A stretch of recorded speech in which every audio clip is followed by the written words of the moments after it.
जय जय राजस्थान, अलबेलो राजस्थान। हर इंसान की जिंदगी में कुछ सपने होते हैं जिन्हें वो ये सोचकर बुनता है कि एक दिन इन्हें जरूर पूरा करूंगा, दुनिया में अपना एक नाम करूंगा, अपनी एक जगह बनाऊंगा। पर भाया मैं सोचूं कि सपने चाहे कैसे भी हों, उन्हें देखना तब तक निरर्थक है जब तक हम उन्हें पूरा करने की कोशिश ना करें। शायद इसीलिए सपने हमेशा ब्लैक एंड वाइट आते हैं, ताकि हम उनमें अपनी मेहनत का, अपने विश्वास का, अपनी लगन का उनमें रंग भर सकें, उन्हें पूरा कर सकें। वाह। तो पूरे हों आप सबके सपने, यही है जी भाया का अरमान। लेकिन उससे पहले एक बार बोल दीजिए जय जय राजस्थान, अलबेलो राजस्थान। क्या बात कहीं जीजी। अच्छा जीजी, आपा जब भी क्या कि सपना देखना चाहे, हाँ। बड़ा बड़ा सपना देखना चाहे, हाँ। मैंने एक नाम याद आओ जिक्र मैं करूँ लो। बिल्कुल। लेकिन वो कहते हैं ना कि जिन आंखों में जितने बड़े बड़े ख्वाब होते हैं, अक्सर वही लोग तो कामयाब होते हैं। बिल्कुल। वही तो लिखते हैं, वही तो लीडर बनते हैं जिन्हें पूरी दुनिया फॉलो करती है। आज भी हमारी मुलाकात ऐसी शख्सियत के साथ हो रही है। क्यों? क्योंकि जीजी विज्ञान की परिभाषा एक सुंदर सी परिभाषा बताऊं काई है? कारण और परिणाम के बीच का जो संबंध होता है वही उसे ही विज्ञान कहते हैं, है ना। तो देखो, हमारे यहाँ आने का कारण है आप, और परिणाम है वो सुखद माहौल, वो खुशियाँ, वो प्रसन्नता जो हमारे चेहरे पर आती है और वो फिर हमारे चेहरे से होते हुए हर एक दर्शक के चेहरे यानी आपके चेहरे पर पहुंचती है। बिल्कुल। और आज ठीक ऐसा ही एक ऐसा ही माहौल हम यहाँ पर देखने को हमें मिल रहा है। बिल्कुल। तभी तो कहते हैं ना जीजी कि ज्ञान की रोशनी में होगी विज्ञान की बात। क्या बात है? जिसमें होगा कारण और परिणाम का भी साथ, जिसमें होगा कारण और परिणाम का भी साथ, हर कदम पर होगी नित्य नवीन पहचान। और हम मिलके क्या कहेंगे? जय जय राजस्थान, अलबेलो राजस्थान। और भाया आज को दिन तो बड़ो खास है। बिल्कुल। 15 अक्टूबर। बिल्कुल। और 15 अक्टूबर से जुड़ी बातें भी खास है। वाह। तो चलो पहली खास बातें ही देख लिया कहीं, आज री खास बात। चलो आओ। 15 अक्टूबर से जुड़ा हुआ इतिहास हम देखने वाले हैं, और बहुत बड़ा 15 अक्टूबर से जुड़ा ये इतिहास डॉक्टर APJ अब्दुल कलाम का जन्म 15 अक्टूबर 1931 को रामेश्वरम, तमिलनाडु में हुआ था। वे भारत के 11वें राष्ट्रपति और प्रसिद्ध वैज्ञानिक थे। उन्हें मिसाइल मैन ऑफ इंडिया कहा जाता है क्योंकि उन्होंने भारत की रक्षा और अंतरिक्ष कार्यक्रमों में महत्वपूर्ण योगदान दिया है। Doctor Abdul Pakir Zainul Abidin Abdul Kalam. Doctor APJ Abdul Kalam नेतृत्व में अग्नि और पृथ्वी जैसी मिसाइलों का सफल परीक्षण हुआ। उन्होंने युवाओं को सपने देखने और उन्हें साकार करने की प्रेरणा दी। उनका जीवन सादगी और समर्पण का प्रतीक था। और आज ही के दिन विश्व विद्यार्थी दिवस भी मनाया जाता है। जी हाँ, हर साल 15 अक्टूबर को यह दिन भारत के पूर्व राष्ट्रपति और महान वैज्ञानिक डॉक्टर APJ अब्दुल कलाम के जन्म दिवस के उपलक्ष्य में मनाया जाता है। यह दिन विद्यार्थियों को उनकी शिक्षा, नवाचार और देश निर्माण में योगदान के लिए प्रेरित करने का प्रतीक है। बिल्कुल। विश्व विद्यार्थी दिवस। डॉक्टर कलाम का जीवन विद्यार्थियों के लिए प्रेरणा स्रोत रहा क्योंकि उन्होंने हमेशा युवाओं को बड़े सपने देखने और उन्हें साकार करने की प्रेरणा दी। विश्व विद्यार्थी दिवस का उद्देश्य शिक्षा के महत्व को समझाना और विद्यार्थियों में नेतृत्व, जिम्मेदारी और सकारात्मक सोच को बढ़ावा देना है। ये दिन हमें याद दिलाता है कि हर छात्र में भविष्य बदलने की शक्ति होती है। वाह। तभी तो आज विश्व विद्यार्थी दिवस के साथ साथ हम अंतर्राष्ट्रीय दिवस मनाते हैं ग्रामीण महिलाओं का। यह दिन ग्रामीण क्षेत्रों में रहने वाली महिलाओं के योगदान, संघर्ष और समाज में उनकी महत्वपूर्ण भूमिका को सम्मान देने के लिए मनाया जाता है। ग्रामीण महिलाएं कृषि, जल प्रबंधन, परिवार की देखभाल और समाज के विकास में अहम भूमिका निभाती है। बिल्कुल। और नारी तो नारायणी वही है जी। बिल्कुल हो साहब। शंकर जयकिशन भारतीय फिल्म संगीत के प्रसिद्ध संगीत जोड़ीकार थे, जिनका जन्म शंकर सिंह रघुवंशी जी का तो हुआ 15 अक्टूबर 1922 को, और उनके जोड़ीदार जयकिशन दया भाई पांचाल का जन्म हुआ 12 नवंबर 1929 को। इन दोनों ने हिंदी सिनेमा में अपनी मधुर और नवाचार पूर्ण धुनों से एक नई पहचान बनाई। वाह। इसमें कोई दो राय नहीं। राज कपूर की फिल्मों में उनका संगीत विशेष रूप से लोकप्रिय हुआ। आवारा, श्री 420 और संगम जैसी फिल्मों के गीत में आज भी वो अमर हैं। उन्होंने भारतीय संगीत को वैश्विक पहचान दिलाई है। तो शंकर जी का जन्मदिन आज आप अपन मना रहे हैं, उन्हें बहुत बहुत यहाँ से शुभकामना देते हैं। मीरा नायर का जन्म 15 अक्टूबर 1957 को रौरकेला के ओडिशा में हुआ था। वह एक प्रसिद्ध भारतीय फिल्म निर्देशक और निर्माता हैं जो अंतर्राष्ट्रीय सिनेमा में अपने यथार्थवादी और सामाजिक विषयों पर आधारित कार्यों के लिए जानी जाती हैं। मीरा नायर की प्रसिद्ध फिल्मों में सलाम बॉम्बे, मॉनसून वेडिंग और द नेमसेक शामिल हैं। उन्होंने भारतीय संस्कृति को विश्व स्तर पर पहचान दिलाई। मीरा नायर के कार्यों में भावनाओं की गहराई और सामाजिक संवेदनशीलता झलकती है। आज ही के दिन 1993 में अफ्रीकी राष्ट्रीय कांग्रेस के नेता नेल्सन मंडेला और दक्षिणी अफ्रीकी राष्ट्रपति FW डी क्लार्क को नोबेल शांति पुरस्कार से सम्मानित किया गया। तो 15 अक्टूबर से जुड़ा ये इतिहास बड़ा ही खास है। 1932 टाटा कंपनी ने टाटा सन्स लिमिटेड नाम से देश की पहली एयरलाइन आज ही के दिन 15 अक्टूबर से शुरू की। उड़ान से संबंधित भी बहुत बड़ी आज का ये बात है। और 1935 के दिन 1935 टाटा एयरलाइन जो बाद में एयर इंडिया बन गई, उसकी पहली उड़ान भरी गई थी। देखिए कितनी खास है आज की ये तारीख। ये थी आज की खास बात। और अब जिनकी बात हम शुरुआत से करते चले आ रहे हैं, तो भाया मतलब APJ अब्दुल कलाम सर से ही बहुत ज़्यादा प्रेरणा ले चुके एक ऐसे वैज्ञानिक दृष्टिकोण रखे हुए व्यक्ति जो अपने आप में न सिर्फ वैज्ञानिक दृष्टिकोण रखते हैं बल्कि विज्ञान की परतों को परत दर परत समझने की कोशिश भी लगातार करते रहते हैं। और इसी के चलते वे आज एक लेखक भी हैं और साथ ही साथ एक शोधकर्ता भी हैं। तो आइए मिलकर स्वागत करते हैं डिजाइन विशेषज्ञ श्री डॉक्टर मनोज गट्टानी जी का। डॉक्टर मनोज गट्टानी जी, स्टूडियो में आपका बहुत बहुत अलबेलो राजस्थान में आप लोग। आपका बहुत बहुत नमस्कार और बहुत सर बहुत धन्यवाद। सबसे पहले आपसे जानना चाहेंगे, जिस तरह की कहानी होती है कारण और परिणाम समझने की, तो सर आपसे सबसे पहले ये जानना चाहूँगा, साइंस के प्रति वो दीवानगी क्या कारण रहा सर? देखिए, बचपन में जब हम सपने देखते हैं, जैसे आपने कहा था और डॉक्टर APJ अब्दुल कलाम ने भी कहा कि सपने देखा करो, तो जब हम सपने देखते हैं तो कुछ एक सपने बड़े गहराई से जुड़ जाते हैं जी। और मेरा विज्ञान के प्रति जो रुचि या जो सपने थे वो बड़ी गहराई से जुड़े और मैं उसी को ही आगे कैरियर तक लेके चला आया। हाँ। तो यही मेरी विज्ञान के प्रति गहरी रुचि का कारण रहा। हाँ, तो कलाम साहब से भी आप बहुत इंस्पायर्ड रहे, जो कि कहते थे कि सपने तो नींद में नहीं होते, सपने तो वो होते हैं जो सोने ही नहीं देते आदमी को। बिल्कुल सही कहा। तो कलाम साहब को आप कितना प्रेरणा स्रोत मानते हैं अपने जीवन में? बचपन में बात करूँ तो उसमें टीवी या दूसरे मीडियम थे नहीं, तो हम जितनी किताबें पढ़ते थे उतना ही हमें जानकारी मिलती थी। लेकिन कॉलेज में आने के बाद जब पता चला कि हमारे साथ में मिसाइल में हमारे डॉक्टर APJ अब्दुल कलाम भारत को एक नई दिशा दे रहे हैं, तब से मैं उनसे बड़ा प्रभावित हुआ और उनके जैसा बनने की कोशिश की। और सर कहीं ना कहीं कहा जाता है ना कि जब भारत की सुरक्षा की बात आती है तो भारत को जो परमाणु शक्ति बनाने का कार्य किया, उसमें बहुत बड़ा योगदान doctor APJ Abdul Kalam sir का रहा। और एक ऐसा योगदान जो मैं कहूँगा कि कहीं ना कहीं हमें कहता है ना कि पूरी तरह से आत्मनिर्भर बनाता है। जो हमारे माननीय प्रधानमंत्री श्री नरेंद्र मोदी जी भी कहते हैं ना कि आत्मनिर्भर होना चाहिए भारत को, वो आत्मनिर्भर बनाने की जो एक कड़ी है, वो जो शुरुआत है, वो इसी तरीके से दिखाई पड़ती है, सुनाई पड़ती है। सर मैं आपसे जानना चाहूँगा, बीकानेर का हिम्मत सर, एक छोटा सा गाँव जहाँ पर एक छोटा सा लड़का बड़े बड़े ख्वाब देखता है। वो ख्वाब देखता है कि जो हमारे जो ऑटोमोबाइल सेक्टर में जिस तरह के इंजन्स काम करते हैं कि हमारे पास एक लिमिटेड ऑप्शन नज़र आते हैं, या तो डीजल फ्यूल के रूप में मिलेगा या फिर आपको पेट्रोल मिलेगा। ऐसे में जहन में आता है कि नहीं, कुछ इसके साथ भी नवाचार करने चाहिए।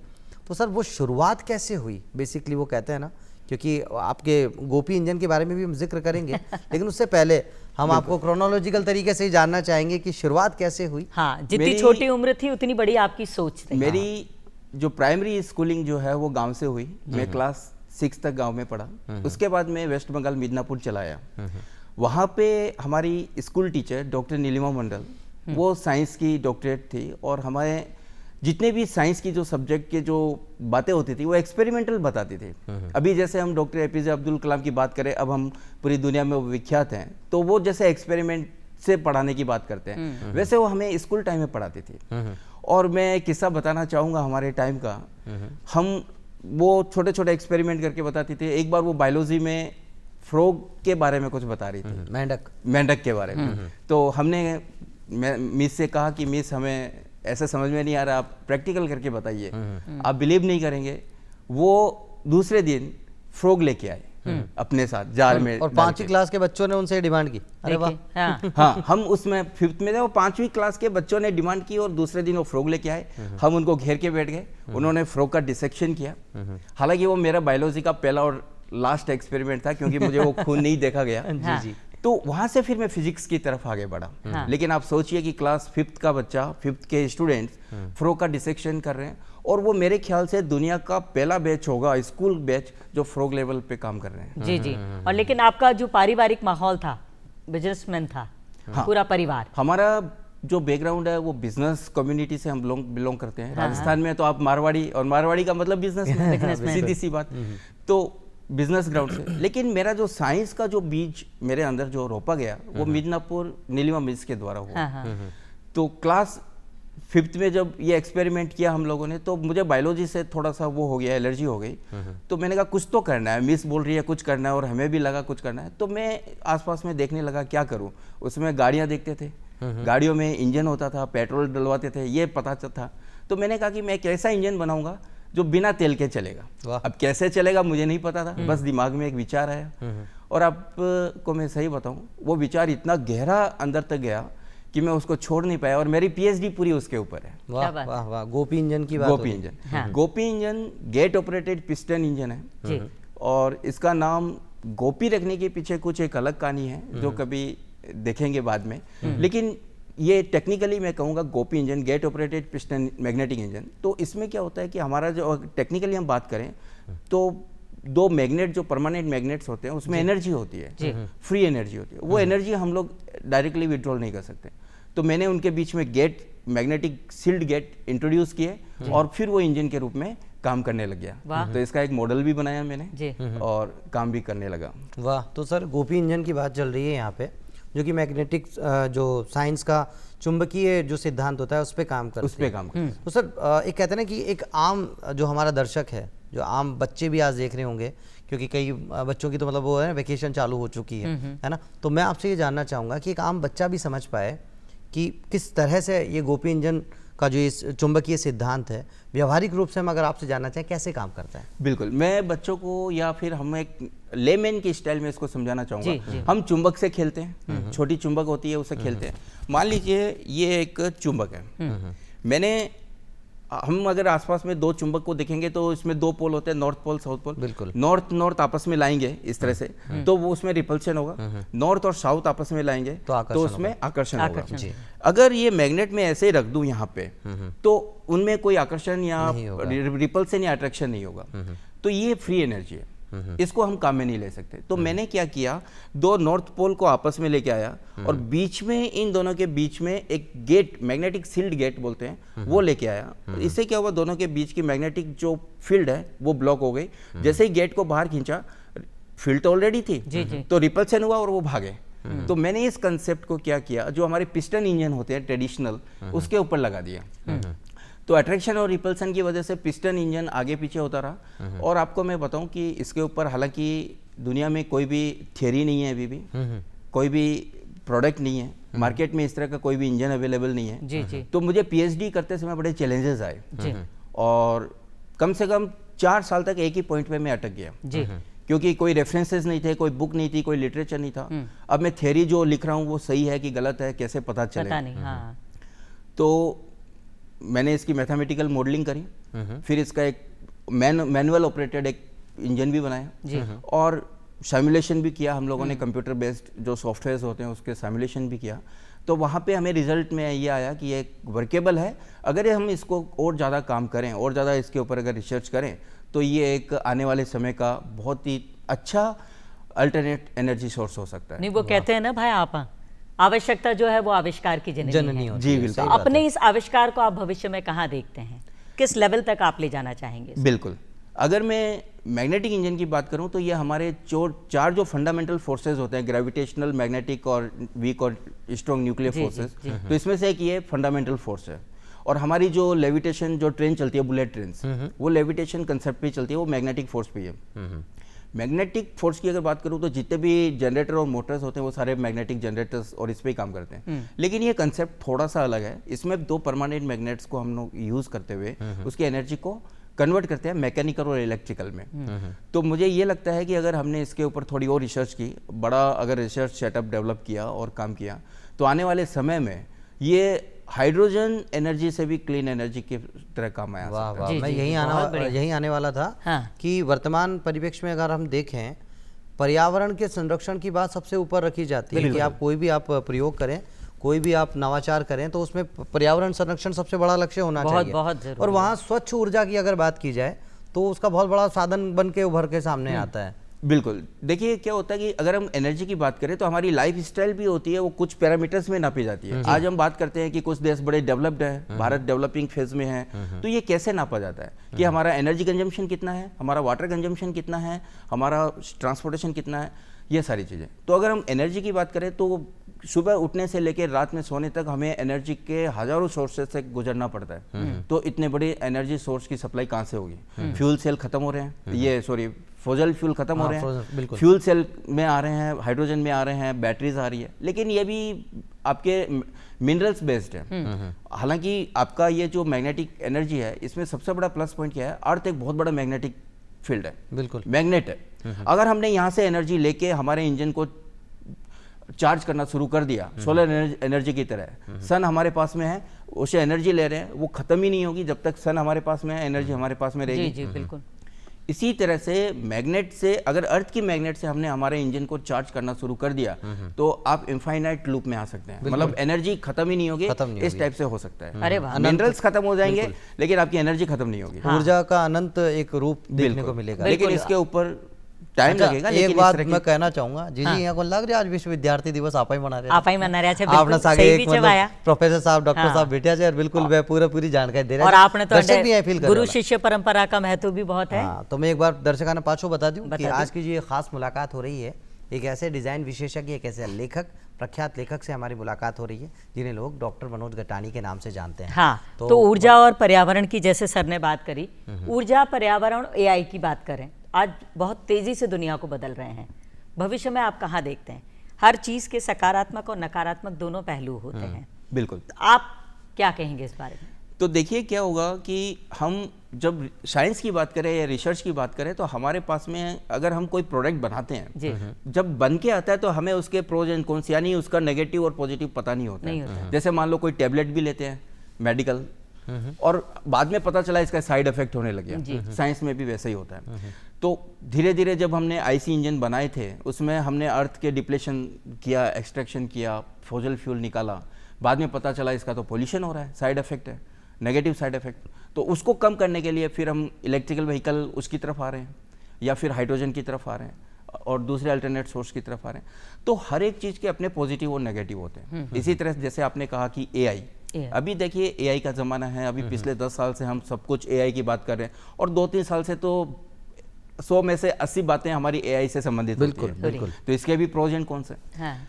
इसको मैं थोड़ा इस तरह से समझाना चाहूँगा कि अगर हमारे विज्ञान की बात करें तो क्या होता है, हर चीज़ का एक पॉजिटिव पहलू होगा, लेकिन जब हम उसको बहुत ज़्यादा गहराई से, मतलब बहुत ज़्यादा अपनाने लगते हैं तो उसका नेगेटिव साइड इफेक्ट डिपेंडेंसी जिसे हम कह सकते हैं। बिल्कुल। इसका एक छोटा सा एग्जांपल देना चाहूँगा। कुछ वर्ष पहले जब कैलकुलेटर बना था, कैलकुलेटर जब बना था तो दुनिया भर के प्रोफेसर्स, मैथमेटिशियन ने विरोध किया था कि ये कैलकुलेटर जो है हमारी एफिशिएंसी को ख़त्म करेगा और ये उपयोग में नहीं आना चाहिए, और बिल्कुल वही हुआ। आज हम छोटी सी कैलकुलेशन भी करते हैं तो कैलकुलेटर काम में लेते हैं, हम छोटी कैलकुलेशन भी नहीं कर पाते। जबकि आप गांव में 30 साल 40 साल पहले पुराने लोगों को देखिए, कम पढ़े लिखे थे लेकिन वो ऐसे ऐसे पाड़े बोलते थे, वो हाथों पे कैलकुलेट कर लेते थे, और वो पाड़े भी मतलब जो होती है ना टेबल्स, हम टेबल 2 3 4 5 6 की बोलते हैं, वो ऐसे नहीं बोलते थे। हमारे गाँव में मेरे दादाजी भी वो डेढ़ा ढाया ऐसा बोलते थे, और 50 तक बोलते थे, 50 यूनिट तक बोलते थे। हम तो दुगना करके बोलते हैं, वो आड़ी भी बोलते थे, 1 1.5 2 2.5 उस टाइप का ऐसा कुछ बोलते। तो जब तक क्या हुआ कि कैलकुलेटर नहीं था तो हम ब्रेन का काम में लेते थे, ब्रेन की एफिशिएंसी अपनी जगह पे थी और हम लोगों को आउटपुट भी मिलता था। कैलकुलेटर आया तो हमारा ब्रेन का वो पार्ट खत्म होने लग गया। तो क्या होगा, ब्रेन एक है नेचुरल इंटेलिजेंस, और दुनिया में जो मशीन हम काम में ले रहे हैं वो है आर्टिफिशियल इंटेलिजेंस। आर्टिफिशियल इंटेलिजेंस को हम अगर हावी कर देंगे तो नेचुरलिटी खत्म हो जाएगी, वो चीज नहीं होनी चाहिए। अभी आर्टिफिशियल इंटेलिजेंस के साथ वही हो रहा है। पहले फोन नंबर भी भाई अपने को सब याद होते थे, बहुत बड़ा एग्जांपल है, सारे एसटीडी आईएसडी के कोड सहित किसका क्या याद नंबर है। आज एक फोन नंबर याद, बिल्कुल एक फोन नंबर याद नहीं, खुद का नंबर भी कई बार देखना पड़ता है। बिल्कुल। तो एआई की अगर मैं आपको बात करूं तो क्या हो रहा है कि आज बच्चे स्टूडेंट्स की अगर मैं बात करूं तो हम लोग यूथ या स्टूडेंट्स जो होते हैं वो कॉलेज की रिपोर्ट या जो भी चीज़ें होती है वो क्या होते हैं चैट जीपीटी से बना लेते हैं या दूसरे टूल से बना लेते हैं। ऐसा नहीं करना चाहिए। इससे क्या होगा, उनकी खुद की क्रिएटिविटी खत्म हो जाएगी। आज मान लीजिए कि खुद की क्रिएटिविटी खत्म होगी तो कल आप कोई नया एक लेख लिखेंगे या फिर आप किताब लिखेंगे, वो कैसे लिख पाएंगे? बिल्कुल। तो वहाँ पे आपको नेचुरल आर्टिफिशियल इंटेलिजेंस की जरूरत है। आर्टिफिशियल इंटेलिजेंस आपका एक टूल होना चाहिए। हाँ। तो सर ये आप बिल्कुल सही बता रहे हैं। एआई जो है आर्टिफिशियल इंटेलिजेंस, इसका उपयोग होना चाहिए, लेकिन इस पे पूरी तरह से दुरुपयोग, और दूसरी पूरी तरह से आधारित नहीं होना चाहिए। आधारित नहीं होना चाहिए। जो हमारी जो खुद की जो प्राकृतिक जो हमारी इंटेलिजेंस की बौद्धिक क्षमता है उसको हमने लगातार इस्तेमाल में करते रहना है, तभी तो विकास होगा। लेकिन सर इस आर्टिफिशियल इंटेलिजेंस जो है ये हमें बहुत कुछ दे सकता है, लेकिन एक जो चीज़ नहीं दे सकता वो है जयपुर का जल महल। सैर सपाटा बिल्कुल, वो हमें ही करना होगा। हाँ। तो फिलहाल के लिए सर अलबेलो राजस्थान के इस मंच से, और दिवाली की छुट्टियां भी चल रही है भैया। हाँ तो बच्चा ने लेट जल महल जानो ही चाहे। आप अभी चला फिर चलो तो आइए चलते हैं सैर सपाटा और जल महल चलते हैं आज।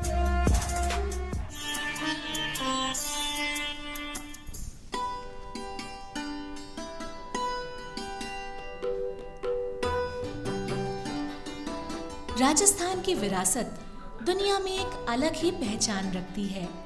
राजस्थान के इतिहास को समेटे हुए ऐसी ही एक सुंदर जगह है जल महल।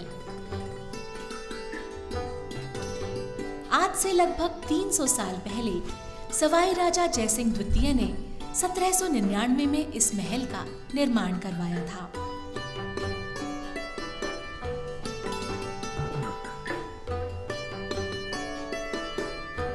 जल महल एक 5 मंजिला इमारत है जिसकी 4 मंजिलें पानी के भीतर बनी है और एक पानी के ऊपर नजर आती है। वाह। दिन भर देशी विदेशी पर्यटकों की चहल पहल से आबाद जल महल शाम होते होते और खूबसूरत दिखने लगता है। इसकी सुंदरता बढ़ने के साथ साथ जल महल की पाल पर घूमने वाले और सैर सपाटा करने आए लोगों की भीड़ भी बढ़ती जाती है।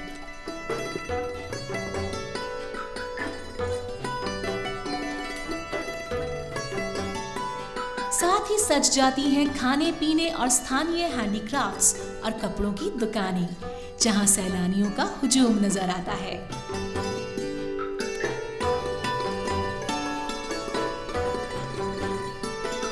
दूरदर्शन टीम ने बात की ऐसे ही कुछ सैलानियों से जो जल महल घूमने आए थे। मेरा नाम निशा है और मैं आगरा से आई हूँ, जयपुर आई हूँ घूमने के लिए। जयपुर बहुत ज़्यादा अच्छा है और यहाँ के माउंटेन्स मुझे बहुत अच्छा लगता है और जल महल ये बहुत ज़्यादा अच्छा है। जल महल मैं तो बस यही कहूँगी, जब भी आओ जयपुर में जल महल तो ज़रूर आइएगा। मैं रविंद्र कुमार दिल्ली का वासी हूँ। मैं हर साल छुट्टियों में अपनी फैमिली के साथ आता हूँ। हमेशा जब भी राजस्थान आता हूँ, ये जल महल है जयपुर का, सबसे अच्छा लगता हमें आने में। हम यहाँ 2 बजे से आए हुए हैं, अभी भी हमारा जाने का मन नहीं कर रहा है। जब तो सूरज ताप तो और भी अच्छा महसूस हो रहा है। जब भी कोई आए कभी भी यहाँ जरूर आना। वाह। सबसे अच्छा महसूस करोगे आप लोग जब भी आओगे। हाँ, ये कहोगे हाँ कुछ चीज़ है यहाँ पे देखने के लायक। मैं यहाँ पे घूमने आई हूँ जयपुर, जल महल में हूँ। ये काफ़ी अच्छी जगह है। यहाँ बच्चों के साथ साथ घूमने में बहुत मज़ा आता है और यहाँ पे खाने के लिए भी कोई दिक्कत नहीं है, सब कुछ बहुत बेस्ट है।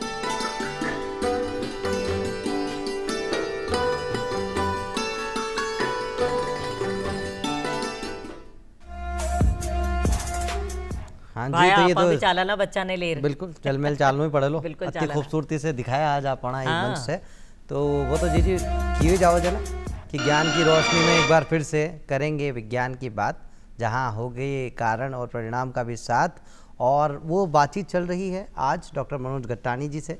मनोज सर, आपसे अब जानना चाहेंगे, 27 पेटेंट आपने दायर किए, 6 ग्रांट आपको उसमें से मिले पेटेंट, तो ये सर अपने आप में बहुत बड़ी बात होती है और एक साइंटिस्ट के लिए तो मुझे लगता है कि एक सफलता की निशानी हो कह सकते हैं। बिल्कुल। तो सर ये जहन में कैसे आया, और जब भी कुछ नया करना हम चाहते हैं। पेटेंट और साइंस की बात करने से पहले जयपुर की थोड़ी बात करें। अरे बिल्कुल नेकी और पूछ। मैं आपको बताना चाहूँगा, मेरे दादाजी, हम लोग बीकानेर के छोटे से गांव हिम्मतसर से हैं। मेरे दादाजी 4 बार जयपुर देखने ऊंट गाड़ी से यहाँ पे आए। हाँ, ऊँट गाड़ी से ऊँट उस गाड़ी समय। से। ऊंट गाड़ी से। हाँ। और दादाजी कहते थे नहीं देखियो जयपुरियो धरती माता काई करियो। वाह वाह वाह वाह वाह, क्या लाइन कही है सर आपने, मजा ही आ गया। नहीं देखो जयपुरियो धरती माता काई करियो। काई इतना करियो। सुंदर है हमारा जयपुर शहर। बिल्कुल बिल्कुल बिल्कुल। और कितना टाइम लगता था वहां से आने में ऊँट गाड़ी में? उनको 7 दिन लगते थे। तो सर यही एक मोटा कारण तो नहीं रहा कि ऊंट गाड़ी से जो फिर वो हमने देखा एक सतत विकास देखा, हाँ। मोटर गाड़ी पे भी लोग आए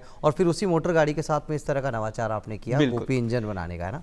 तो ये वही कारण तो नहीं रहा देखिए क्या जैसे आपने कहा था कि अगर हमारे पास में पेटेंट है या फिर हाँ। कुछ और चीजें हैं तो हमारी देखिए हर एक व्यक्ति की सफलता का एक मापदंड होता है, पैरामीटर होता है। बिल्कुल। अगर हम बिजनेसमैन कोई है तो उसकी सफलता कैसे देखते हैं, उसकी कितनी कंपनियां चल रही है, कितना बैंक बैलेंस है। तो एक साइंटिस्ट की प्रोग्रेस या उसकी सफलता कैसे नापी जाती है? जी। उसके पेटेंट से, उसकी किताबें, नवाचार कितने हैं, किताबें कितनी लिखी है। तो मैं इस मामले में यही कहूँगा कि मैं काफ़ी भाग्यशाली हूँ कि मुझे ये सारी सफलताओं का मतलब स्वाद मिला। और तो सर एक वो कहते हैं ना कि पहली पहली सफलता इंसान को बहुत बड़ी लगती है। हाँ। और वो कहते हैं ना कि कहा जाता है कि जब जब हम किसी को कुछ बताते हैं कि ऐसा भी कुछ हो सकता है क्या, तो एक बहुत सारे लोगों का हुजूम होता है जो मुझे लगता है कि मैं बेवकूफ़ तो क्या कहूँ लेकिन उससे कम कोई शब्द भी नहीं मिलता, जो हम पर हंसते हैं कि अरे ऐसा तो हो सकता है कि ऐसा तो हो ही नहीं सकता। मगर वो ये भूल जाते हैं कि जब जब किसी पे कोई हंसा है उसी ने इतिहास रचा है।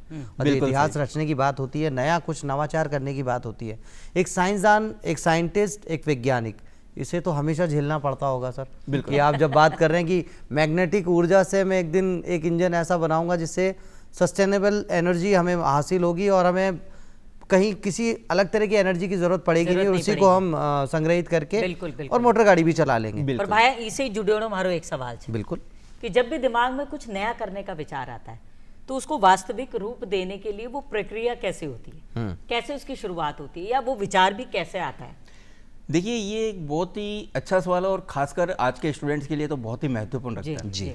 क्या होता है कि हम नवाचार करने जाते हैं या कुछ नया करने की कोशिश करते हैं, लेकिन क्या होता है साधन नहीं मिलते हैं, रिसोर्सेज पूरे नहीं होते हैं, बहुत सी प्रॉब्लम आती है, तो हम डाइवर्ट हो जाते हैं। और मैंने देखा है, मैं बहुत सी यूनिवर्सिटीज़ कॉलेजेस में एक्सपर्ट की तरह जाता हूँ, तो वहाँ पे देखता हूँ कि बच्चे जो होते हैं एक आइडिया पे काम करते हैं, 3 महीने बाद वही बच्चे दूसरी आइडिया पे काम करने लग जाते हैं। ये बड़ा फ्लक्चुएशंस आता है, बड़ा मतलब इसको ये कह सकते हैं कि इसका डाइवर्जन बहुत ज़्यादा है। क्यों होता है? क्यों हमें हमारी खुद की आइडिया पे विश्वास नहीं होता है, हम जो कर रहे होते हैं पता नहीं कि सक्सेस होगा नहीं होगा, और फिर 3 महीने 6 महीने साल 2 साल बाद बदलते जाते हैं। ये बिल्कुल वैसा ही है कि छोटे छोटे गड्ढे खोद रहे हैं, एक कुआं नहीं खोद रहे। पानी कुएं से निकलेगा, गड्ढों से नहीं निकलेगा। अगर बच्चों को ये एक समझ में आ जाए कि वो एक आइडिया को पकड़ ले, कस के पकड़ ले और उसके ऊपर आगे बढ़े। मैं मैग्नेटिक इंजन की बात करूं तो क्लास 6ठी में जब था तब मेरे दिमाग में आया था कि मुझे एक फ्यूललेस इंजन बनाना है। 6th स्टैंडर्ड में, 6th स्टैंडर्ड छठी का कक्षा डॉक्टर में। नीलिमा मंडल से मैं प्रेरित हुआ और उन्होंने मुझे तब से उसके बाद वर्षों बाद, ये 92 की बात है, 94 की बात है, जब मैं क्लास 6th में था, और उसके बाद ये आपके 2018 में मेरी पीएचडी हुई, 24 साल बाद इसी कंसेप्ट पे। तो एक कहने का मतलब है कि जब एक बिजनेस फैमिली से जब हम होते हैं या हमारा अपेक्षाएं कुछ और होती है परिवार की कि पैसे कमाने हैं, करने हैं, उस केस में एक वैज्ञानिक को या फिर एक नवाचार व्यक्ति को बड़ा झेलना पड़ता है, समाज से भी, परिवार से भी। तो हालांकि मैंने समस्याएं आई, चैलेंजेस आए, सब कुछ हुआ, लेकिन इसको मैं छोड़ नहीं पाया। पता नहीं वो दिल में कितनी गहराई से जुड़ा हुआ था और आखिरकार पूरा हुआ। तो वो कहते भी सर कि मानवता के कल्याण के लिए जब आप बड़ी समस्याओं का निदान करने जाते हैं तो ये समस्याएं तो बड़ी छोटी नजर आती है। ये भी हो सकता है। हाँ, इस पूरी चुनौती में परिवार का योगदान कैसा था? परिवार अगर साथ में नहीं हो तो आदमी कुछ भी नहीं कर सकता। तो मैं अगर मेरे परिवार की बात करूं तो मुझे मेरे बचपन में मम्मी से, बुआ जी से, दादी माँ से बड़ी प्रेरणा मिली। उनसे जो कहानियाँ सुनता था, जो संस्कार मिले, वही आज प्रफुल्लित होके सामने आ रहे हैं। और मेरी डॉक्टर नीलिमा मंडल मिस, और साथ में अभी परिवार में मेरी मिसेज सुनीता का मैं धन्यवाद देना चाहूँगा कि वो इतना टाइम किताबों में, रिसर्च में देने के बाद में भी वो मुझे झेल लेती है और मुझे अपना साथ बात देती है। कहते हैं सर, सफल आदमी के पीछे एक औरत का हाथ होता है। वाह, वो औरत कौन है आपके जीवन में? देखिए, औरत होनी भी चाहिए, क्योंकि क्या होता है, आदमी खुला आदमी खुले सांड की तरह होता है, वो भागता रहता है, उसका कोई दिशा नहीं होती है। लेकिन जब वो परिवार से बंधता है तो उसका लक्ष्य बन जाता है, उसका परिवार, उसका समाज, क्योंकि समाज भी परिवार से निकला हुआ है। बिल्कुल भाई 100 घर मिलके एक समाज का निर्माण करते हैं, बिल्कुल। और 5 समाज मिलके एक राष्ट्र का निर्माण करते हैं। तो समाज की धुरी कौन? परिवार की धुरी कौन? पत्नी या माँ। तो आदमी केवल भागता है। और अगर हम बायोलॉजी की भी बात करें, साइंस की बात करें, जो मैंने मेरी किताब में भी लिखा है कि प्रकृति ने भी इंसान को अधूरा बनाया है, मतलब आदमी को अधूरा बनाया है। उसका क्रोमोसोम अगर आप देखेंगे XY अधूरे हैं, अनपेयर्ड है, लेकिन स्त्री का क्रोमोसोम YY पेयर्ड है। प्रकृति ने उसको पूरा बनाया है। वाह वाह वाह, आज तो महिलाएं देख के बड़ा खुश हो जाएंगी। नहीं, ये बिल्कुल सही है। बिल्कुल। तो मैं यहाँ पे कहना चाहूंगा कि जो व्यक्ति महिला की बात सुनता है घर में, अपनी माँ की, अपनी पत्नी की, वो निश्चित रूप से आगे बढ़ता है। और अंतर्राष्ट्रीय ग्रामीण महिला दिवस के दिन में आज अगर हम हम इस मना तरह रहे की हैं, बात कर बहुत रहे हैं ही तो मतलब खूबसूरत कमाल बात है। डॉक्टर मनोज गट्टानी, वाकई जिस तरह से कमाल बात आपने कही है कि उस धुरी को रचने की बात की है, तो वाकई, और आपने वो साइंटिफिक तरीके से प्रूवन बताया, हाँ। तो जीजी बड़ी खुश हो गई है ना। पर क्या कभी आपने सोचा था कि विज्ञान और लेखन, जैसे कि आपकी यहाँ बुक्स अब हम देख रहे हैं मैं लिखी हुई, दिखाना चाहूंगा दर्शकों को दोनों भी। में आप इतनी महारत हासिल कर लेंगे? नहीं, देखिए, ये जब हम शुरू करते हैं तो ये कभी नहीं सोचा था कि मैं एक लेखक भी बनूंगा और एक वैज्ञानिक भी बनूंगा। वैज्ञानिक मैं अपने आप को इसलिए कहता हूँ क्योंकि मुझे यंग साइंटिस्ट अवार्ड भी मिला गवर्नमेंट ऑफ इंडिया से। तो लेकिन जब मैंने शुरू किया था, जब स्कूल टाइम में, तो हम साइंस का मुझे बचपन से बड़ा लगाव था, और हम रात भर घंटों घंटों बैठ के मेरे एक दोस्त के साथ हम चांद तारों की बातें करते थे, इधर उधर की बातें करते, रात भर निकल जाती थी वहीं पे बैठे बैठे। लेकिन कभी सोचा नहीं था कि मैं वैज्ञानिक बनूंगा, पेटेंट, क्योंकि उसमें जानते भी नहीं थे चीजें। उसमें एक विज्ञान पत्रिका, एक किताब आती थी, ये 92-93 के आसपास की बात है, जब मैं मिदनापुर में था। तो मेरे एक दोस्त के अगर विज्ञान पत्रिका किताब आती थी, मैं उसको लेके आता, और उनके पापा को, मेरे दोस्त के पापा को भी बोल रखा था, किताब आए आप पढ़ लेना, एक दिन, दूसरे दिन मैं लेके जाऊंगा। मुझे पता था किस दिन आती है और मुझे लेके जाना है। मुझे किताब पढ़ने का बड़ा शौक था, किताबें। और हमारे टाइम में हम कॉमिक से पढ़ते थे, चाचा चौधरी, ध्रुव नागराज, मतलब किताबी कीड़ा मेरा नाम था दूसरा। तो विज्ञान पत्रिका में इलेक्ट्रिक सर्किट, इलेक्ट्रॉनिक्स, विज्ञान की बड़ी बातें होती थी, और मैं उसके ऊपर एक्सपेरिमेंट करने लग गया था। तो धीरे धीरे मुझे विज्ञान के प्रति रुचि जागी, फिर कुछ स्कूल का माहौल, घर का माहौल, इस तरह से आगे बढ़ने लगा। लेकिन कभी सोचा नहीं था कि वैज्ञानिक बनूंगा। हाँ, कॉलेज से जब हम बाहर निकले 2004 में, जब मैं कॉलेज से, तो सोवेनियर एक वो लिखवाते हैं कि आप क्या बनना चाहते हो, तब मैंने यही लिखा था कि I want to be a scientist. तब मैंने यही कहा था कि मैं एक वैज्ञानिक ही बनना चाहता हूँ। और उसके कुछ साल बाद विज्ञान के प्रति जो मेरी प्रेरणा रही या जो लगाव रहा, उससे मुझे काफ़ी फायदा भी हुआ, और इस जर्नी में मुझे कुछ माइलस्टोन्स भी हासिल हुए। जी जी। जैसे पेटेंट्स हो गए, बुक्स लिखी, या नई थ्योरी भी लिखी मैंने। हाँ। तो इस तरह से जैसे आपको नीलिमा मैम जैसी गुरु मिली, तो मैं ऐसा सोचती हूँ कि आपने जिन बच्चों को पढ़ाया होगा वो आपसे कितना मोटिवेट होते होंगे, क्योंकि हम मतलब हम बड़ा मोटिवेट हो रहे हैं भी आपकी बिल्कुल बातें हो रहे हैं। सुन के। जिस तरीके से आपका बोलने का, समझाने का किसी चीज को तरीका है, बहुत ही। मैं जब प्रोफेसर था, अलग अलग यूनिवर्सिटीज़ में मैंने काम किया, तो जब मैं प्रोफेसर था तो मैं हमेशा बच्चों को एक्सपेरिमेंट थ्योरेटिकल नहीं पढ़ाता था। जैसे मुझे मान लीजिए वाटर सप्लाई पढ़ाना है, या वेस्ट वाटर पढ़ाना है, या वेस्ट टू एनर्जी पढ़ाना है कि हम इस कचरे को एनर्जी में कैसे कन्वर्ट करेंगे, मैं उनको डायरेक्ट साइट पे लेके जाता था, प्रैक्टिकल, और वहाँ पे दिखाता था, देखो ये ऐसे ऐसे होता है। क्योंकि हम देख के जितना सीखते हैं, किताब से नहीं सीख पाते। सही बात है। नंबर 1। और हमारी जो नेशनल एजुकेशन पॉलिसी 2020, NEP 2020 जो आई है, वो बिल्कुल इसी के ऊपर है। एक्सपेरिमेंट करो, एक्सपेरिमेंट करोगे तो आप सीखोगे और उससे कुछ नया आप कर पाओगे। इसी थियरी के आधार पर आज हम चल रहे हैं। तो वो कहते भी है ना, मैंने एक शेर लिखा था कहीं, तो आज सार्थक होता हुआ नजर आता है कि आपका एक दिन नहीं, आपका एक जमाना होगा, बस आपको अपने आप को आजमाना होगा। तो ये एक्सपेरिमेंट, आजमाइश, ये बहुत जरूरी है। अच्छा सर, इसके साथ साथ आपकी रिसर्च में सस्टेनेबल एनर्जी, उसका भी एक खास महत्व दिखाई पड़ता है। सर, अगर हम देखें भारत जैसे राष्ट्र की बात हम करते हैं, जहाँ आप कह रहे हैं कि आज भी हमें अंडर डेवलपिंग ही माना जाता है कि विकासशील है हम, तो सर वहाँ ये कितना इंपॉर्टेंट हो जाता है सस्टेनेबल एनर्जी की अगर मैं बात करूँ? देखिए, अगर मैं केवल भारत की बात नहीं करूँ, ग्लोबल लेवल पे बात करूँ, तो सस्टेनेबल एनर्जी या सस्टेनेबिलिटी सबसे की फीचर होना चाहिए, हमारी प्रायोरिटी पे होना चाहिए। आज हम लोग अगर बात करें, ध्यान से देखेंगे, लास्ट 100 साल का आंकड़ा अगर हम देखें, हमारा वाटर कंजम्पशन, हमारे मिनरल कंजम्पशन, हमारा 100 टाइम्स बढ़ गया है लास्ट 30 सालों में। और हम लोग अभी कह भी रहे हैं कि अगला तीसरा विश्व युद्ध पानी की वजह से होगा। क्यों होगा? क्योंकि हम लोगों ने इतना डिप्लेशन शुरू कर दिया है, जंगल और जमीन को इस कदर बेहताश तरीके से यूज करना शुरू कर दिया है कि हमें लगता है कि हम ही इसको निचोड़ के खा जाएंगे, पिछली आने वाली पीढ़ियों के लिए कुछ नहीं बचेगा। बिल्कुल, सही बात बिल्कुल। है। तो सस्टेनेबिलिटी यही है। अगर हम लोग हमें जितना चाहिए उतना लें, और देखिए प्रकृति ने हमें बनाया भी वैसा है। किसी की जरूरतें पूरी करनी हो, प्रकृति इसके लिए हमें सब कुछ देती है। लालच का कोई अंत नहीं है, लालच आप पूरा नहीं कर सकते, और अभी हम एक्चुअली वही कर रहे हैं। और वो कहा भी जाता है कि motherland can fulfil your need but not your grid.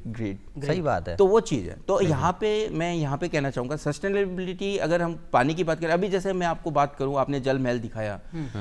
पहले के जमाने में हमारा गांव में बावड़ियां होती थी, कुएं होते थे, सब कुछ होते थे, और हम उसी से ही गुजारा कर लेते थे। मैं वेस्टर्न राजस्थान से हूँ, आप कभी अगर जाएंगे बीकानेर की तरफ तो वहाँ पे हमारे जो हार्वेस्टिंग, वाटर हार्वेस्टिंग जो कंसेप्ट अभी चल रहा है, वो 300 साल से हमारे वहाँ पे चल रहा है। बड़े बड़े गहरे कुएं जिसमें साल भर का पानी हम रखते थे, और उस पानी को बिल्कुल हमारी दादी और वो बोलते थे कि इसको हाथ नहीं लगाना है, जूठा हो जाएगा, साल भर चलाना है इसको।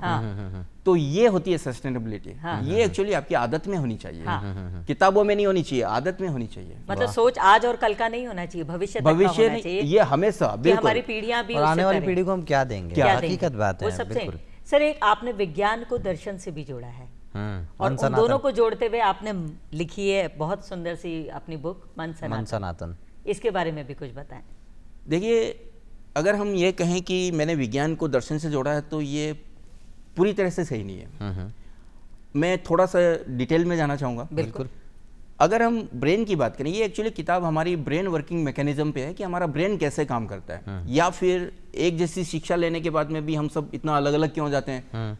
इंजीनियर तो आपने बहुत देखे होंगे, कई लेखक बन गए, कई प्रोफेसर बन गए, कई इंडस्ट्रियलिस्ट बन गए, कई IAS भी बन गए, कई पॉलिटिक्स में चले गए। तो ये इतना डिफरेंस क्यों आता है? ये पूरी किताब साइंटिफिकली उसके ऊपर है। अब हमारा ब्रेन कैसे काम करता है, अगर हम दुनिया की जितनी भी चीजें देखते हैं प्रकृति में, या तो वो प्रकृति ने बनाई है या फिर इंसान ने बनाई है। तो यहाँ पे जैसे वो चाहे वो स्पिरिचुअल हो, सोशियोलॉजी हो, या फिर आपकी कुछ भी चीजें हो, ब्रेन से निकली हुई है जी। तो ब्रेन से निकली हुई सारी चीजें एक्चुअली क्या होता है, एक आदमी के बस की बात नहीं है कि वो सारी चीजों पे कंट्रोल कर सके। तो एक आदमी विज्ञान पढ़ता है, एक साहित्य पढ़ता है, एक दर्शन पढ़ता है जी। बस मैंने इन दोनों को थोड़ा सा पढ़ के एक मिक्स किया है, इसलिए दो अलग अलग विषय नहीं है। ये हमारे ब्रेन से ही निकली हुई चीजें हैं, बस हम इसलिए अलग अलग पढ़ते हैं क्योंकि हमारी लिमिटेशन है। मैं अगर साइंस पढ़ रहा हूँ तो फिलोसॉफी नहीं पढ़ सकता, फिलोसॉफी पढ़ रहा हूँ तो मेडिकल नहीं पढ़ सकता, मेडिकल पढ़ रहा हूँ तो पॉलिटिक्स नहीं पढ़ सकता। लेकिन अगर हम थोड़ा सा भी ध्यान दें और गहराई में जाएं तो ये सारी आपस में इंटरकनेक्टेड है। बिल्कुल जी, तो बिल्कुल। बस ये वही है, जैसे इंटरकनेक्शन। विज्ञान के बिना जीवन की परिकल्पना भी नहीं की जा सकती। बिल्कुल। जिस कारण और परिणाम की बात हम लगातार करते चले आ रहे हैं, आप देखेंगे हर एक एलिमेंट, हर एक तत्व में आपको दिखाई पड़ता है। बिल्कुल। उसका वो स्वरूप क्यों है, वो कैसा है।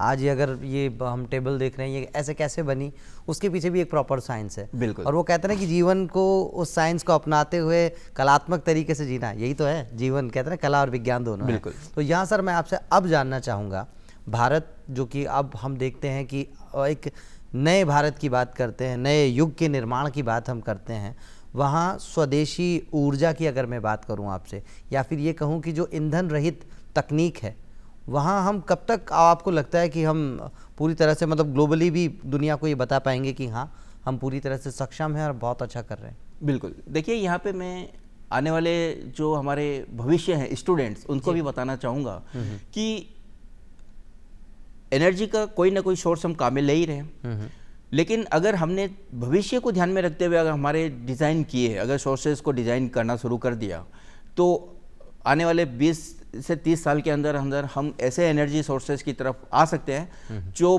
बिल्कुल और बिल्कुल हमारे लिए नए होंगे। अभी गवर्नमेंट भी हमारे लिए यहाँ पे ये कर रही है कि 2030 तक वो डीजल इंजन और पेट्रोल इंजन को हटा के इलेक्ट्रिकल व्हीकल में आ जाएंगे, तो ये भी क्लीन सोर्स है। लेकिन अगर आप यहाँ पे एक देखेंगे, इसका नेगेटिव पॉइंट वो ये है कि भाई ये एक तो हम बैटरी वापस कहाँ जाएगी, बैटरी को हमें ज़मीन में गाड़ना पड़ेगा, डिस्पोज करना, तो डिस्पोज करना होगा, सब कुछ होगा। तो इसके ऊपर अब छोटे छोटे न्यूक्लियर पावर प्लांट्स भी आ रहे हैं जो एक शहर को सप्लाई करेंगे। एक छोटा सा न्यूक्लियर पावर प्लांट बाहर लगा हुआ है, हाइड्रोजन पावर आ रही है, मैग्नेटिक इंजन या मैग्नेटिक पावर हमारे पास में है, तो आने वाले 20-30 सालों के अंदर हमें ऐसे सोर्सेज जरूर देखने को मिलेंगे जो पूरी तरह से क्लीन होंगे और इन्वायरमेंट फ्रेंडली होंगे। सर, बातचीत का सिलसिला आपसे जारी रखेंगे। फिलहाल जो विज्ञान के रंग आप यहाँ दिखा रहे हैं अपने आप में बड़े कमाल हैं, लेकिन हम अब आपको एक नए रंग से रूबरू कराते हैं। नए क्यों? वैसे तो लोक रंग 2025 जो चल रहा है लगातार जवाहर कला केंद्र में 7 तारीख से 17 तारीख तक है। अलग अलग राज्यों के बड़े बड़े जो कलाकार हैं वो आकर अपनी जो कला है उसका प्रदर्शन करते हैं, तो आइए उस पर भी नज़र डालते हैं इस समय। लोक रंग 2025।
वृंदावन की लीला मत जालो गुरु को चीला, ये वृंदावन की लीला मत जानो गुड़ को चीला, ये वृंदावन की लीला मत समझो गुरु को चीला, ये वृंदावन की लीला मत समझो गुड़ को चीला।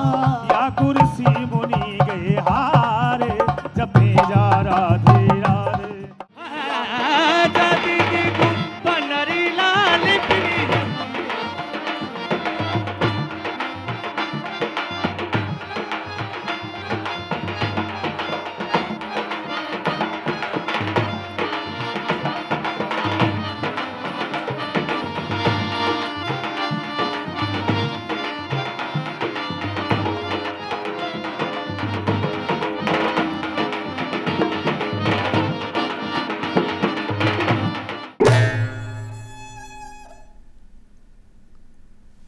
तो सर, देखा आपने लोकरंग के रंग, और दर्शकों से भी एक बार फिर मैं बता दूं आज की जो ये खास बातचीत है एक वैज्ञानिक दृष्टिकोण रखे हुए वैज्ञानिक, एक डिज़ाइन विशेषज्ञ श्री मनोज गटानी जी के साथ लगातार बातचीत चल रही है। सर, वक्त का तो वैसे पता ही नहीं चला, वक्त हमें कब यहाँ ले आया कि अब कुछ ही मुद्दत बाकी बचती है इस मुलाकात में, लेकिन बावजूद उसके मैं आपसे ये जानना चाहूँगा, आपकी अलग अलग किताबें और भी आपने लिखी हैं, जिनमें अगर मैं देखूँ कि आइडियाज़ की बात की जाए, विचारों की बात की जाए, तो ये शीर्षक मुझे नज़र आता है, the journey from idea to organisation. ये किताब मेरे डॉक्टर नीलिमा मंडल को डेडिकेट है। ये पहली किताब 2017 में मैंने लिखी, और आपको बताना चाहूँगा कि मेरी किताबों की जो भी रॉयल्टी आती है वो हम डॉक्टर नीलिमा मंडल एक्सेलेंस अवार्ड हमने शुरू किया, और वहाँ पे हम लोग स्टूडेंट एजुकेशन में डोनेट कर देते हैं। गुरु को सच्चा मतलब बिल्कुल समर्पण गुरु के प्रति नजर आता है। मैं आपको बताना चाहूँगा कि अभी हम लोग 1400 स्टूडेंट 1400 स्टूडेंट्स को फ्री एजुकेशन प्रोवाइड करवा रहे हैं। वाह वाह वाह वाह वाह, ये कमाल है। और वो ये कहते भी है ना कि शिक्षा, वो जो चिराग से चिराग जलाने की बात हम करते हैं, दिए से दिए जलाने की बात करते हैं, और फिर नजर आती है बहुत बड़ी रोशनी। सर, ऐसी रोशनी एक और जिंदगी की ऊंची उड़ान, वो कहता है जिंदगी ऊंची उड़ान है या संघर्षों की पोटली, क्या हो सकती है? ये हमारे जीवन की वास्तविकता पर है। ये आप अभी जैसे आपने लोक रंग दिखाए, जीवन में देखिए विविध रंग होते हैं। हम बहुत कुछ करते हैं, लेकिन कुछ लोग सफल होते हैं, कुछ लोग संघर्षों की जाल में उलझ जाते हैं। तो हमें क्या करना चाहिए, कैसे करना चाहिए, ये किताब उसके ऊपर है। और एक और किताब मुझे यहाँ नजर आती है, डिजाइन योर लॉन्च पैड, ये भी कमाल है। Design your launch pad. तो ये मेरी बिजनेस के ऊपर है कि पिछले कुछ सालों में जो हमने बिजनेस सीखा किया, ये उसके ऊपर है। वाह सर, अगर यूथ की बात करें, युवाओं की बात करें, तो जैसे बात कहते हैं कि धीरे धीरे रे मना धीरे सब कुछ होए, माली सींचे सौघड़ा रुताए फल होए। लेकिन आज की जो भागदौड़ भरी जिंदगी है, फेल होते हैं किसी चीज़ों में हम पास भी होते हैं। कई बार फेल होकर यूथ निराश होकर बैठ जाता है कि नहीं, ये अपने से नहीं हो रहा, कोई दूसरा ट्राई करते हैं। बिल्कुल। जबकि आपने बताया कि पेशेंस रखना बहुत ज़रूरी है। जितना हम सब्र रखकर किसी एक चीज़ पर फोकस करेंगे तो शायद फल भी उतना ही अच्छा मिलेगा। इस बारे में यूथ को कोई मतलब संदेश आप देना मैं चाहें? यहाँ पे एक संदेश देना चाहूँगा, एक बात कहना चाहूँगा कि जैसे आपने कहा था कि धीरे धीरे अगर हम करें तो अब समय के अनुसार हमें फल जरूर मिलता है। तो मैं मेरा अगर बताऊँ, बचपन में मुझे पढ़ने का शौक था। क्लास 10th में आने के बाद मुझे लिखने का भी शौक हुआ। मैंने डायरी लिखनी शुरू की। कॉलेज में आया तो रिसर्च पेपर लिखने शुरू किए साइंटिफिक। लेकिन वो रिसर्च पेपर या डायरी लिखने की आदत धीरे धीरे कब किताबों में बदल गई और कब एक मेरी पहचान बन गई मुझे पता नहीं चला। तो अगर आप लोग भी अगर जीवन में कुछ करना चाहते हैं तो 2 आदत जरूर आप बना लीजिए, एक लिखना और एक पढ़ना। आप पढ़ेंगे तो दुनिया भर का ज्ञान आपको आएगा, फिर पता चलेगा कि हमें क्या करना है, कैसे करना है, हमारी कैपेसिटी क्या है या हमारा इंटरेस्ट क्या है। वो आपके जब आपके सामने आ जाएगा तो फिर हमें कोई नहीं रोक सकता। आदमी फेल क्यों होता है, मैं आपको बताना चाहूँगा कि हमें करना कुछ और है, हम कर कुछ और हैं और इसके लिए सीखा कुछ और। अगर मैच नहीं करेगा तो हम फेल होंगे। और ये जीवन में देखने को मिलता है, अगर हमने इसको देखेंगे, इसी वजह से जीवन में 3 तरह के लोग आपको मिलेंगे, बुझे हुए लोग, उलझे हुए लोग और सुलझे हुए लोग। सुलझे हुए वो लोग हैं जिनका सपना वही है जो आज वही सीखा उन्होंने कॉलेज में और वही काम कर रहे हैं अब। जिसको किसी को मान लीजिए कि डॉक्टर बनना था तो बचपन से उसने डॉक्टर को देखा, पढ़ाई मेडिकल की, आज वो डॉक्टर है। लेकिन ज़्यादातर आज आप देखेंगे यूथ को और क्या होता है कि हमारे विजन जब क्लियर नहीं होता है तो हम कुछ भी पढ़ लेते हैं। पेरेंट्स बोलते हैं कि ये पढ़ लो, वो पढ़ लो, इसमें ज़्यादा जॉब है, इसके अच्छी पैकेज मिल रही है, से ज़्यादा महसूस बिल्कुल होते हैं। ये नहीं करना चाहिए। मुझे भी तादाद भी ज़्यादा नजर आती है। सही वो कह रहे हैं। इसी वजह से हम उलझते जा रहे हैं और उलझते जा रहे हैं। तो होना ये चाहिए कि आपका जो सपना है, जो हमने बचपन में देखा, उसी से संबंधित आप कॉलेज की शिक्षा लीजिए और उसी से संबंधित आप इंडस्ट्री में बिजनेस कीजिए या जॉब कीजिए। 100% सफलता मिलेगी, पैसों से भी और मन की शांति से भी। क्या बात है। तो ये सफलता का मूल मंत्र दे दिया यही है मूल डॉक्टर मंत्र मनोज गट्टानी ने, और ये भी बता दिया है कि उलझन से सुलझन की तरफ अगर जाना है तो फोकस रहना जरूरी है। छोटे छोटे गड्ढे खोदने से कुछ नहीं होगा, एक कुआं खोदना जरूरी है प्यास बुझाने के लिए। बिल्कुल क्या सही कमाल बात है सर। तो सर आज आप इस मंच पे आए, हाँ। जिस तरह की ये मुलाकात रही हमारे लिए बड़ी बहुत प्रेरणा हासिल हुई हमें अपनी, और उम्मीद भी करते हैं कि भविष्य में सर का कुछ और अच्छा हमें देखने को मिलेगा, नवाचार पढ़ने को मिलेगा कुछ अच्छा। क्या योजनाएं हैं सर? देखिए, हम योजना तो बहुत लेके चलते हैं, लेकिन मेरा ये मानना है कि अगर हम आज जो कर रहे हैं वही हमारा कल भविष्य बनेगा। बिल्कुल। तो अगर मैं आज सिस्टमेटिकली अगर मैं नवाचार पे या काम कर रहा हूँ तो निश्चित रूप से कल वो एक फल के रूप में मुझे और हमें हम सबको देखने को मिलेगा। प्लानिंग देखिए अपनी जगह पे होती है और होनी भी चाहिए, बिल्कुल, लेकिन कर्म उससे भी ज़्यादा इंपॉर्टेंट है। तो मैं अभी जो काम कर रहा हूँ, एक तो मैं स्कूल एजुकेशन और कॉलेज एजुकेशन से जुड़ा हुआ हूँ, जहाँ पे मैं बच्चों को शिक्षा देता हूँ NEP 2020 के अकॉर्डिंग। हम लोग जहाँ पे बच्चों को एज ए मेंटर में फ्री और गाइड करता रहता हूँ। दूसरे में मेरा रिसर्च और डिज़ाइन से काम रहता है, तो मैं उससे संबंधित काम करता हूँ। और फिर लिखने के लिए मैं लिखता रहता हूँ। तो मैं अभी ह्यूमन इवोल्यूशन के ऊपर एक नई थियरी जो मन सनातन में मैंने लिखी है, उसके एडवांसमेंट पे काम कर रहा हूँ। वाह। तो हो सकता है आने वाले समय में हमें मानव विकासवाद की एक नई थियरी देखने को मिले। वाह वाह वाह वाह वाह, इंतजार रहेगा हमें उसका। अच्छा सर, इसके अलावा वो कहते हैं ना कि साइंटिस्ट आप हैं और लेखक मतलब कि हैं। किताबी कीड़ा के नाम से भी बुलाया जाता था अपने वक्त में। हाँ। लेकिन मैं आपसे जानना चाहूँगा कि इसके अलावा भी कुछ संगीत का भी शौक है थोड़ा बहुत, या कुछ वो कहते हैं ना ये कि नहीं होते तो क्या क्या होते हाँ। संगीत का मैं शौक नहीं कह सकता, नशा कह सकता हूँ। अरे वाह वाह वाह वाह। बहुत अलग तरह का एक उसका मतलब, मैं ऐसा क्यों हूँ मुझे नहीं पता, लेकिन हूँ मैं। अब मैंने आपको एक छोटा सा एग्जांपल बताता हूँ। मुझे रेडियो सुनने का बहुत शौक है, पापा लेके आए थे और तब से मैं सुनता रहा हूँ। तो उसमें टीवी मोबाइल ये कुछ होते नहीं थे। 2097 की बात है, मैं 97 की बात है। मैं बैजू बेवरा का एक गाना सुन रहा था, मन तरपत हरिदर्शन को। वो गाना इतना दिल के अंदर तक चला गया, उसकी कैसेट खोजने के लिए मैं उसमें कोटा में प्रिपरेशन करा था इंजीनियरिंग के। कोटा का पूरा मार्केट खोज लिया, मुझे नहीं मिले। किसी ने कहा जयपुर में मिलेगी, मैं जयपुर आया, जयपुर का मार्केट पूरा खोज लिया, मुझे वो कैसेट नहीं मिली। एक्चुअली रेडियो में क्या है कि केवल गाना सुना, पिक्चर कौन सी है वो भी पता नहीं चला, नहीं पता। और उसमें इतना अवेयरनेस भी नहीं थी इन चीज़ों को लेके। तो आप बिलीव नहीं करेंगे, 3-4 महीने तक मैं भटका उस गाने के लिए कि मुझे वो गाना कहीं से मिल जाए तो मैं कैसेट खरीद लूँ। तो इस तरह से कई किस्से। एक बार एक और संगीत को लेके सुनाऊँ। बिल्कुल सर। कि बीकानेर में एक बार, हम गांव से हैं तो बीकानेर में एक बार दवाई लेने के लिए हमें किसी ने हमारे परिवार से किसी ने भेजा कि मनोज ये 2000 रुपये ले और बीकानेर से दवाई लेके आ जा। मैं दवाई लेने गया, लेकिन वहां से कैसेटें लेके आ गया। मुझे घर में गाल भी, तो मुझे लगता है कि संगीत जो है आपके लिए विचार भी है और उपचार भी है। बिल्कुल, मेरे लिए उपचार भी तो है। फिलहाल सर, आज आपने इतनी बेहतरीन जानकारी हमें दी और संगीत के बारे में भी जो चर्चा हुई है, हाँ। गीत तो आपको सुनाएंगे इस मंच से, लेकिन उससे पहले आपका बहुत बहुत धन्यवाद देना चाहेंगे। आपका भी कि बहुत आपने बहुत इस खूबसूरती से अपने विचार पेश किए और युवाओं को, हमको, सभी को प्रेरित किया और आज के इस खास दिन को और ख़ास बनाया। डॉक्टर APJ अब्दुल कलाम साहब की जो जयंती है उसे बड़ा खास बनाया, विश्व विद्यार्थी दिवस को बड़ा खास बनाया। तो सर बहुत बहुत धन्यवाद आपका, धन्यवाद फिलहाल के लिए। मैं भी DD राजस्थान और आप सबकी टीम को धन्यवाद देना धन्यवाद चाहूँगा। सर।